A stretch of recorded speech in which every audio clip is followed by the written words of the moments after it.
Hey guys, salut à tous, c'est Soli, bienvenue sur Livrement Addict, j'espère que vous allez bien. Aujourd'hui on se retrouve sur la chaîne pour parler du challenge du mois de la fantasy qui est organisé par Steph de la chaîne Pikity Bookin.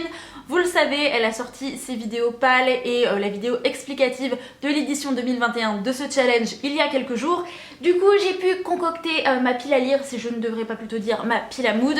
Et bon, même si je m'y suis reprise en 3 fois, cette fois-ci on ne dépasse plus les 22 livres.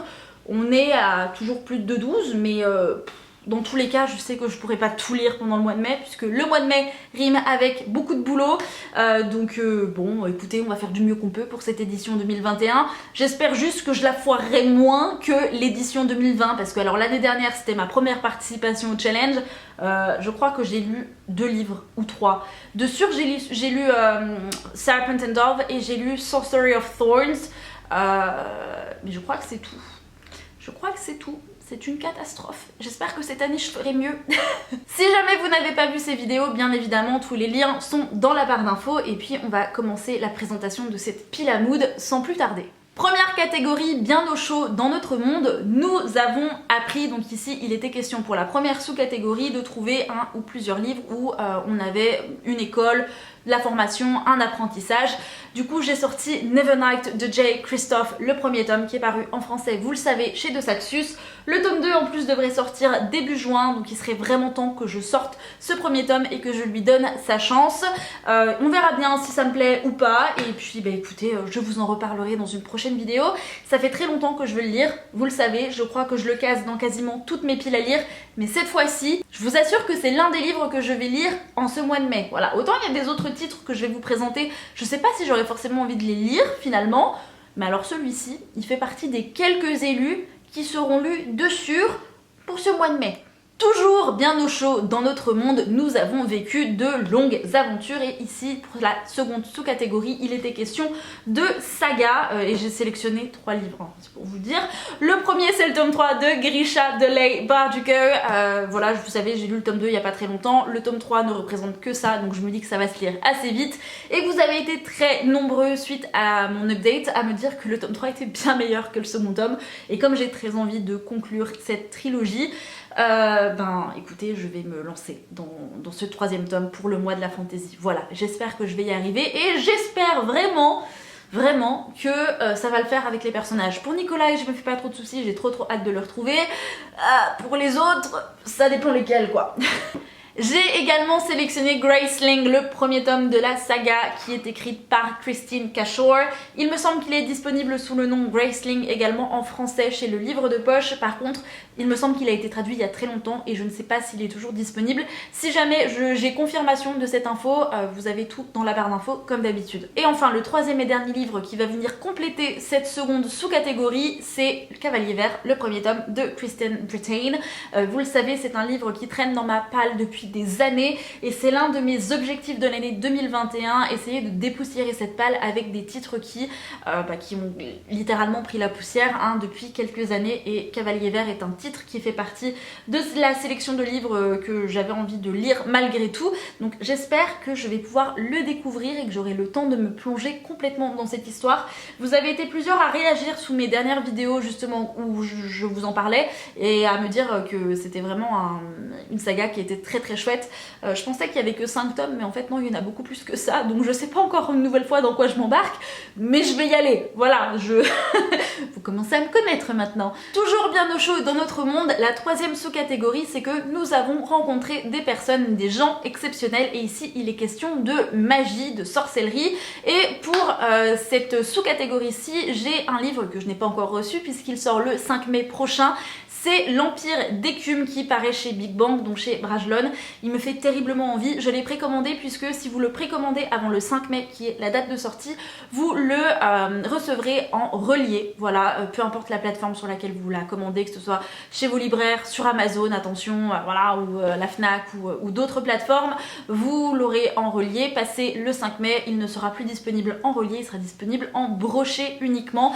Donc si jamais ça vous intéresse, foncez. Je vous laisse le résumé dans la barre d'infos d'infos. Il a l'air génial et si vous avez entendu un boom, c'est Pumpkin qui est monté juste sur la bibliothèque au-dessus de moi. Donc ici il est question de la fille de l'empereur qui va essayer de se rapprocher de son père en manipulant la magie d'os. Donc voilà, c'est tout ce dont je me souviens du synopsis. N'hésitez pas à aller le lire, le lien est dans la barre d'infos. Dernière sous-catégorie, toujours bien au chaud dans notre monde, nous avons découvert que nous avons un destin. Et ici, il est question d'élus, de quêtes, de destinée. Donc il faut choisir des livres en rapport avec ces thématiques-ci. J'ai d'abord sélectionné forcément, parce que je ne pouvais pas passer à côté, il fallait que je le lise pour le mois de la fantasy. En plus, il sort le 5 mai prochain en VO, le nouveau roman de Victoria Aveyard, l'autrice de Red Queen, va sortir sa nouvelle saga. On va suivre 4 ou 5, je crois 4 protagonistes différents qui vont se retrouver à devoir sauver le royaume et ça a l'air juste génial. Je pense qu'on va avoir des personnages hauts en couleur et elle arrête pas de nous faire des teasings de dingue. Je sais pas si vous la suivez pardon, sur Instagram ou sur TikTok, mais oh là là, c'est génial. Enfin, franchement, il a l'air top, top. Et donc, je vous l'ai dit, il sort le 5 mai prochain. J'ai également inclus le premier tome de la série Reine de Cendre ou Reine du Tirling, si vous avez le grand format qui est paru il y a quelques années chez JC Lattès.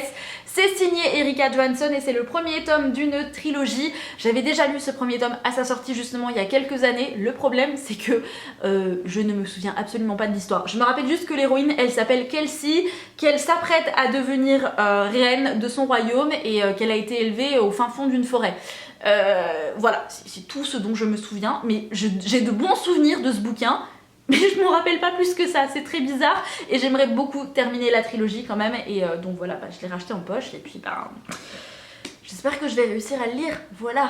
Et enfin, pour conclure cette première catégorie, je ne pouvais pas passer à côté du tome 2 de Lune Ardente écrit par Morgane Rugraff, puisque de toute façon, je me suis un peu résignée, hein. Je serai jamais prête psychologiquement et émotionnellement pour lire ce tome 2 parce que le premier tome m'a détruite, mais j'ai quand même vraiment envie de savoir ce qu'il va arriver à Siobhan, qui est notre héroïne et qui va embraser sa destinée dans ce second tome, j'en suis sûre. J'ai juste très peur de la fin et je pense l'avoir deviné, mais j'ai très peur. Voilà, on verra hein, si j'ai un gros book hangover, ce sera probablement à cause de Lune Ardente. Et Lune Ardente, du coup, c'est le deuxième livre que je vais absolument lire pour le mois de la fantasy. Voilà, vous pouvez être sûr que celui-ci, je vais vous en reparler très prochainement. Deuxième catégorie, nous traversons la forêt et donc nous commençons notre périple. Et ici, il fallait sélectionner un ou plusieurs livres où il était question de voyage. Bon, pouvait être interprété à différents degrés. Le premier livre que je vous présente qui sort demain, donc qui sort le 29 avril, c'est La Cité de Letton qui sort chez De Saxus et c'est un bouquin qui me faisait très envie déjà en VO, qui était resté dans ma wishlist pendant des années, sauf que en fait j'avais un peu raté le coche pour l'acheter en version hardback avec cette couverture et il n'est plus disponible avec cette couverture en format hardback. Donc écoutez, il est sorti en VF donc je vais l'acheter en VF. Voilà, tout simplement. C'est de la fantaisie orientale. J'ai adoré la plupart des romans de fantaisie orientale que j'ai lus et j'ai hâte de me plonger dans cette histoire parce que je sais qu'elle va me plaire. Voilà. Et le deuxième livre, je vous en ai parlé récemment sur la chaîne dans un book haul. J'ai très envie de lire Shadowfrost de Kokoma qui est probablement le premier tome d'une duologie. Il me semble que c'est une duologie, mais en tout cas de sûr c'est le premier tome. Et on va suivre une jeune princesse qui pense avoir trouvé la clé pour sauver son royaume d'un démon qui le terrorise et du coup elle va se lancer à sa poursuite. Sauf que au fur et à mesure de son périple, elle va vite se rendre compte qu'elle est la cible de tentatives d'assassinat et elle se retrouve au cœur de plusieurs complots. Voilà, donc on va suivre notre héroïne qui a l'air extrêmement badass et le bouquin a l'air top. Donc écoutez, on va tenter de le lire celui-là aussi. Il me fait très envie mais c'est à cause de la couverture. Voilà, en plus du résumé bien sûr, mais la couverture est beaucoup trop belle. Nous traversons toujours la forêt, mais cette fois-ci à la rencontre des autres, donc tout ce qui est petit peuple, gnomes, trolls, fées, enfin les tout petits êtres. Et je vous avoue que cette catégorie-ci m'a posé une colle, hein. Concrètement j'ai eu du mal à trouver un bouquin, j'en ai très peu finalement, et voire quasiment pas, à part Les Gardiens des Cités Perdues. Donc j'ai décidé de me relancer dans le 3e tome de Shannon Messenger, puisque je l'avais débuté début d'année. Me demandez pas pourquoi, je l'ai mis en pause, je ne l'ai jamais repris et c'est bête parce que j'ai laissé mon marque-page et j'étais arrivée au chapitre 34, donc à la page 271, donc en fait quasiment à Je crois que j'avais à peine dépassé la moitié. Donc je vais le recommencer depuis le début parce que je ne me rappelle plus du tout de ce que j'ai lu. Et puis voilà, hein, il y a plein de petits êtres dans Les Gardiens des Cités Perdues. Du coup, j'ai hâte quand même de retrouver Sophie, Kathy et puis les autres personnages parce que c'est quand même une saga jeunesse qui est très sympathique. Nous traversons la forêt, mais on en traverse une partie à cloche-pied. Et là, le but, c'était de trouver un défi. Alors, peu importe le type de défi. Et moi, je me suis dit que j'allais me défier et que j'allais sortir un livre de ma pile à lire qui me fait terriblement peur. Le prieuré de l'Oranger de Shannon, Samantha Shannon, non, Shannon Messenger, c'est l'autrice des Gardiens des Cités Perdues. Samantha Shannon, c'est l'autrice du prieuré de l'Oranger et de The Bone Season. Je vais y arriver. Donc, le prieuré de l'Oranger, je l'ai en VO, mais je l'ai dans son format paperback. J'ai pas été très maline sur ce coup-là. Je ne l'ai pas commandé en hardback et j'aurais dû, puisque en format paperback, vous pouvez être sûr qu'il va s'abîmer tellement il est épais. Donc, je l'ai racheté chez J'ai lu en format poche. Donc, pour l'instant, je n'ai que la première partie. C'est pas grave si je l'ai en double, puisque mon papa est un mordu de fantasy. Il ne l'a absolument pas lu. Donc, si j'arrive à m'enfiler les tomes avant cet été, je pourrais les lui donner, voilà, tout simplement. Il sera très content d'avoir de nouveaux livres dans sa bibliothèque. Dernière sous-catégorie, je vous rappelle, on est toujours en train de traverser la forêt, mais on traverse la fin de cette forêt en la survolant. Et ici, il était question de créatures ailées, et vous allez le voir, la thématique du phénix, elle est quand même là. Donc dans un premier temps, j'ai Le Royaume d'Esia, le premier tome de Mélanie Gaujon qui m'a été envoyé par Nouvelle Plume, donc ce serait bien en plus que je lise le service presse. Il me fait terriblement envie, il est question d'un prince qui va essayer de sauver son royaume et il est toujours accompagné de son phénix qui est représenté juste ici. La couverture est absolument magnifique et vous avez été plusieurs à l'avoir lu, à l'avoir adoré, et à côté de ça vous êtes très nombreux à être très tentés de découvrir cette série.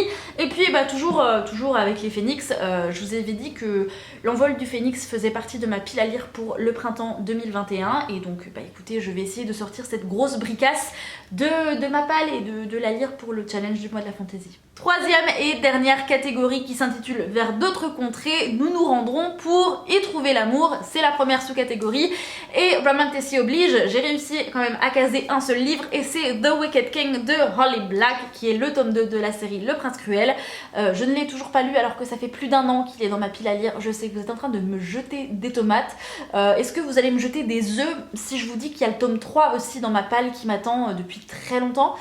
Voilà, j'ai un peu peur, j'ai très peur, du coup je vais un peu m'écarter de votre écran. Mais non, sans rire, The Wicked King, il faut vraiment que je le lise, il faudrait que je termine cette saga, surtout que j'avais bien aimé le premier tome, et je me rappelle plutôt bien. En même temps, je suis allée voir un résumé spoilant il n'y a pas très longtemps, donc c'est pour ça que je me rappelle aussi bien. Mais voilà, j'aimerais beaucoup lire ce second tome, et puis bon, il est quand même pas très épais, donc je me dis que ça devrait se lire assez vite, et je suis toujours aussi amoureuse de la couverture, par contre, elle est trop belle. Je vous rappelle, on se rend vers d'autres contrées, mais cette fois-ci pour y trouver un apprenti. Et là, il fallait sélectionner un ou plusieurs livres qui étaient du genre jeunesse. J'en ai sélectionné 2. Le premier, c'est La passeuse de mots de Jennifer et Alric Twice, qui est le premier tome d'une saga prévue en 5 tomes. C'est une grosse bricasse, mais bon, écoutez, il a l'air absolument dingue. J'ai hâte de plonger dans le royaume des mots et de voir comment cette histoire est développée. Vous êtes nombreux à l'avoir lu, à l'avoir apprécié. Vous dites que c'est une histoire qui a beaucoup de potentiel, donc écoutez, je vais y aller quasiment les yeux fermés, presque, parce que sinon je ne pourrais pas lire. Mais j'ai hâte de me plonger dans cette histoire qui a l'air bien sympa. Et puis, enfin je veux dire, les en-têtes de chapitres sont assez cool, assez originales quand même. On n'a pas trop de dessins, mais au niveau de la police d'écriture, c'est assez sympa. Et puis le livre en lui-même est vraiment absolument magnifique. Dans cette même sous-catégorie, j'ai également mis L'Antidote mortel de Cassandre Lambert. Il est paru il n'y a pas très longtemps.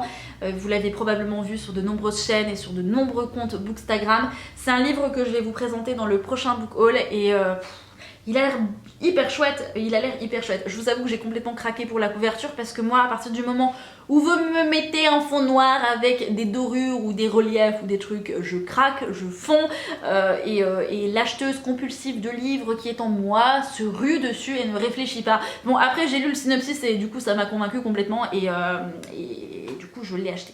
Voilà, sans vraiment réfléchir outre mesure. Mais est-ce que vraiment on a besoin d'une réflexion quand on achète un bouquin ?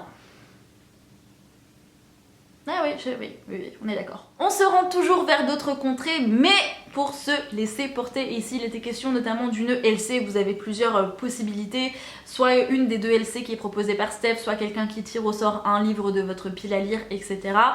Moi j'ai décidé de lire Elantris de Brandon Sanderson qui est paru aux éditions Le Livre de Poche, qui est l'une des LC prévues par Steph. En toute sincérité et en toute transparence, je ne pense pas m'inscrire à un des groupes malheureusement puisque je n'en aurai pas le temps. Par contre je vais essayer de le lire un maximum parce que ce bouquin il me fait de l'œil depuis tellement longtemps. Steph elle en avait parlé à un moment donné en live je crois sur Instagram, où elle nous avait justement montré cette édition qui est absolument magnifique. Et attendez, c'est pas fini, voilà, on a les cartes, vous l'avez vu au début, qui sont en couleur et on en a plusieurs pages. Enfin bref, c'est un bouquin qui est absolument magnifique. L'histoire a l'air très sympa, c'est du Brandon Sanderson, donc c'est de la valeur sûre. Ça se lit très vite et en plus c'est un one shot. Donc je veux dire, il a beau faire quasiment 1000 pages, on va pas se lancer dans une grosse saga non plus, mais il a l'air trop bien. Donc je vais essayer de le lire pour la lecture commune, même si je ne participerai pas vraiment à cette ELC par manque de temps. Et enfin, dernière sous-catégorie, vers d'autres contrées, nous nous rendons pour y découvrir une nouvelle vie. Et ici, il était question d'urban fantasy et forcément, j'ai calé Crescent City de Sarah J Maas, le premier tome House of Earth and Blood, qui est paru en anglais chez Bloomsbury et qui va paraître en français, vous le savez, chez De Saxus à la mi-mai. C'est un bouquin pareil qui est en pause depuis quelques mois maintenant, puisque j'avais essayé de le lire déjà à 2 reprises, mais c'est très dense. Donc si vous n'avez pas l'habitude de lire en anglais, non, ne commencez pas par Crescent City, je vous le déconseille fortement. En termes de niveau d'anglais, il n'est pas forcément plus compliqué que ACOTAR. Par contre, l'histoire est tellement plus complexe et c'est tellement plus riche et beaucoup plus dense, je vous assure que c'est complètement possible. Il faut s'y retrouver au départ, hein. Et pour s'y retrouver, il faut lire les 100 premières pages d'un coup et c'est pas forcément évident. Pour en avoir lu les 230 premières pages quasiment, voire un peu plus, c'est vrai que même si j'ai tous les éléments en tête, je vais relire le bouquin depuis le début parce que bon, sinon ça rentrerait pas dans le challenge. Et puis surtout pour avoir tous les éléments en tête parce que je vous assure que c'est très dense. Mais je sais d'ores et déjà aussi qu'à partir du chapitre 5, je vais sortir les mouchoirs parce que je vais me mettre à pleurer comme une madeleine. Voilà, c'est pas un spoil, c'est un avertissement. Par précaution, ayez les Kleenex pas loin. Voilà, si jamais vous avez décidé de lire Crescent City, que ce soit en VO ou en VF. Mais voilà, j'ai tellement hâte de découvrir vraiment finalement la finalité de ce premier tome. Parce que en plus, le tome 2 a été annoncé sur différentes plateformes pour la fin d'année 2021. Sarah J Maas a encore rien annoncé sur ses réseaux il me semble, mais c'est vrai qu'il y avait des rumeurs comme quoi le tome 2 de cette série allait sortir fin d'année 2021 en VO. Donc écoutez, ça serait bien que je sois à jour quand même, non ? J'en ai terminé avec cette vidéo, j'espère qu'elle vous aura plu. Si c'est le cas, n'hésitez pas à lâcher un petit like, ça fait toujours plaisir. Dites-moi dans les commentaires si vous participez au challenge. Est-ce que vous avez des livres en commun avec ceux que j'ai présentés? Est-ce que, de quoi est composé votre pal en fait? Quel est le livre que vous avez le plus envie de découvrir pour ce challenge du mois de la fantasy? Est-ce que vous avez réussi à faire une petite palle ou est-ce que vous avez une palle qui explose tout? Dites-moi tout dans les commentaires, j'ai hâte de pouvoir échanger avec vous. J'en profite également pour vous faire un énorme merci encore une fois puisque nous avons dépassé les 6000 abonnés sur la chaîne et je trouve ça absolument incroyable. C'est ce que je disais à Kimi et à Ali, je n'en reviens toujours pas, voilà. Ça me fait énormément de bien d'être revenue sur Booktube depuis janvier, ça m'avait manqué, je m'en suis rendu compte et vraiment un énorme merci à vous puisque c'est grâce à vous que je suis toujours là, hein, voilà. S'il n'y avait pas d'échange, franchement, je vous cache pas que ça ferait quand même quelques temps que je ne serais plus ici présente sur les réseaux, mais je suis hyper contente de tous ces échanges que l'on a, donc un énorme merci à vous et bienvenue à toutes les personnes qui ont débarqué sur la chaîne récemment. C'est le mot de la fin, ça y est, j'en ai terminé avec cette vidéo. Je vous souhaite à toutes et à toutes de passer de très belles et bonnes lectures. Un très bon challenge également à vous si vous participez au mois de la fantasy. Et puis écoutez, sur ce, je vous dis à dimanche dans une prochaine vidéo sur la chaîne. Prenez soin de vous, ciao!